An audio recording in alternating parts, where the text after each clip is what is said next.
Mr. Nigel Dodds. Thank you, Mr. Speaker. We gather today not only to rejoice in the Queen having lived a long and glorious life, but to celebrate the reign that encompasses so much of it and the lives of almost everyone that she rules over today. The Queen was not, we must remember, born to this role. She was not an heir and not expected to ascend the throne. Instead, with her mother, father and sister, she was part of a loving and contented family, growing up in devoted respect of her grandfather, King George V, and in the shade of her glamorous uncle, the Prince of Wales. That peaceful life came to an end for the Duke of York and his family with the trauma of the abdication. But His late Majesty King George VI, with the support of Elizabeth, later the Queen Mother, and their loyal daughters, ensured that the crown remained at the heart of its people's affections.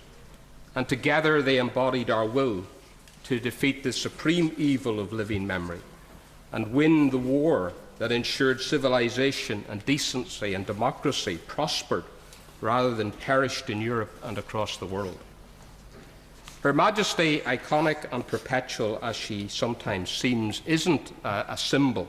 She is rather a reminder to us all of that generation who did great things and stopped terrible things from being done to us.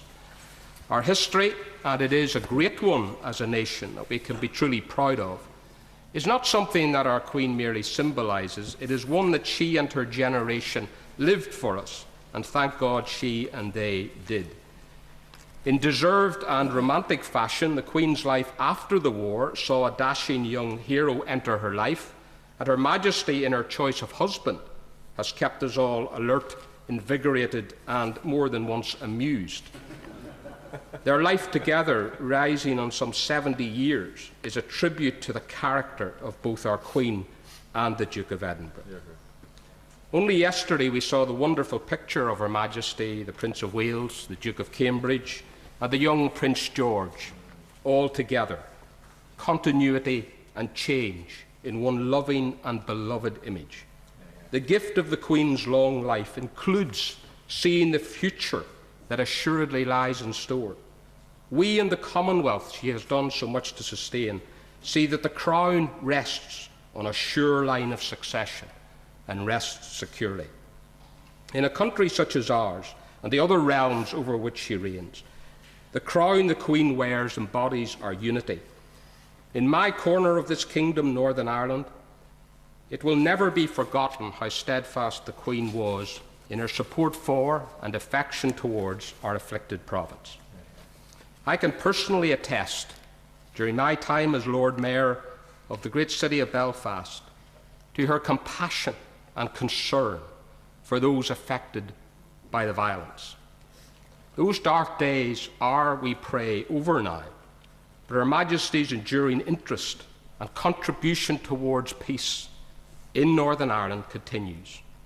Her frequent visits and those of other members of the royal family are always warmly received right across the community. For that, and so much more, we from Northern Ireland are immensely grateful. I, like most, have known no other sovereign.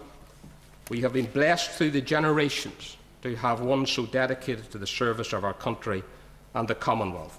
And the nations of the Commonwealth are joining with us today in our tributes to the Queen.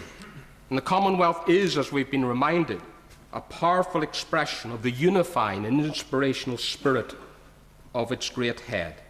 It is but one of Her Majesty's enduring legacies. She has been the rock upon which this country has continued to flourish and build the modern democracy so envied across the world. Her shining faith has been a constant and unwavering inspiration through times of national celebration and national occasion.